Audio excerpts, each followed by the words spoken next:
તો થોડીક જ વારમાં રાજ્યના મુખ્યમંત્રી ભૂપેન્દ્ર પટેલ બનાસકાંઠા ખાતે પહોંચશે। સુઈગામમાં અસરગ્રસ્ત વિસ્તારોની તેઓ મુલાકાત લેશે। થોડીક જ વારમાં સીએમ પહોંચશે અસરગ્રસ્ત વિસ્તારમાં। વરસાદે વેરેલા વિનાશમાં સીએમ સમીક્ષા કરશે, લોકોને મળીને વરસાદી નુકસાનનો તાગ મેળવશે। તો આપ જુઓ જે પરિસ્થિતિ હમણાં થોડા દિવસથી જોવા મળી રહી છે, ભારે વરસાદને કારણે બનાસકાંઠાના જે ગામડાઓ છે સંપર્ક વિહોણા થઈ ગયા છે અને હજી પણ ત્યાં પાણી ઓસર્યા નથી અને એ જે વિસ્તારો છે તેની મુલાકાતે રાજ્યના મુખ્યમંત્રી જવાના છે। દર્શલ અમારી સાથે જોડાઈ ગયા છે। દર્શલ, થોડીક જ વારમાં રાજ્યના મુખ્યમંત્રી પણ ત્યાં પહોંચવાના છે, ગયા ગામની મુલાકાત તેઓ લેવાના છે અને શું વિગતો હાલ?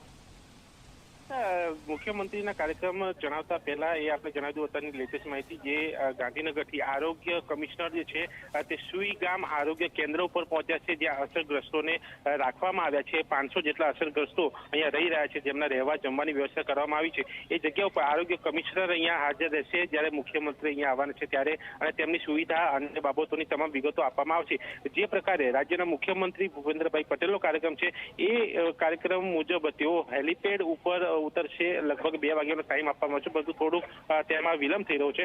હેલીપેડ ઉતર્યા બાદ તેઓ સીધા સુઈગામ આરોગ્ય કેન્દ્ર ઉપર પહોંચશે, જ્યાં અસરગ્રસ્તો સાથે મુલાકાત કરશે, તેમના ગામ વિશે, તેમને પડેલી હાલાકી વિશે, પૂર વિશે અને તેમને આપવામાં આવેલી સુવિધા વિશે, તમામ વિશે તેઓ વાતચીત કરશે અને કદાચ બની શકે છે એમાંથી જરૂરી સૂચન પણ આપવામાં આવી શકે છે। એ બાદ જે સુઈગામ પ્રાંત ઓફિસ છે ત્યાં અધિકારી જે એસપી છે અને કલેક્ટર જે છે સાથે એમની સાથે કામ કરતા અન્ય અધિકારીઓ તેમની સાથે તેઓ બેઠક કરવાના છે। એ સમીક્ષા બેઠક રહેશે, જેની અંદર હાલમાં હજુ પણ કયા ગામમાં પાણી ભરાયેલા છે, ક્યાં કેવી સુવિધાઓ નથી મળી જે પહોંચાડી શકાય છે, અથવા તો જે સુવિધા આપવામાં આવી છે કેવા પ્રકારની શું જરૂરિયાત છે, આ તમામ બાબતોની ચર્ચા ત્યાં કરવામાં આવશે। કારણ કે જે પ્રકારે સુઈગામ પૂરગ્રસ્ત બન્યું, 17 ઇંચ વરસાદ રહ્યો, એ વરસાદના કારણે જે ગામો બેટમાં ફેરવાયા, હવે પાણી ક્યાંક ઉતરવાના શરૂ થાય છે, સુઈગામમાં પાણી ઓસરવાના શરૂ થઈ ચૂક્યા છે, પરંતુ ભરડવા અને તેની આસપાસના ગામો હજુ પણ પાણીમાં ગરકાવ છે।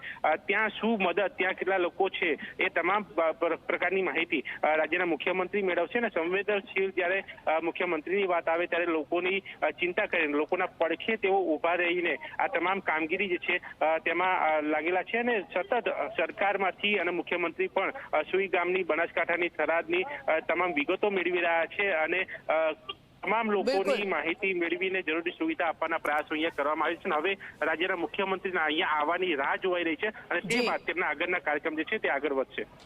જી દર્શલ, આપની પાસેથી અપડેટ્સ લેતા રહીશું। થોડીક જ બાદ રાજ્યના મુખ્યમંત્રી અસરગ્રસ્ત વિસ્તારોની મુલાકાત લેશે।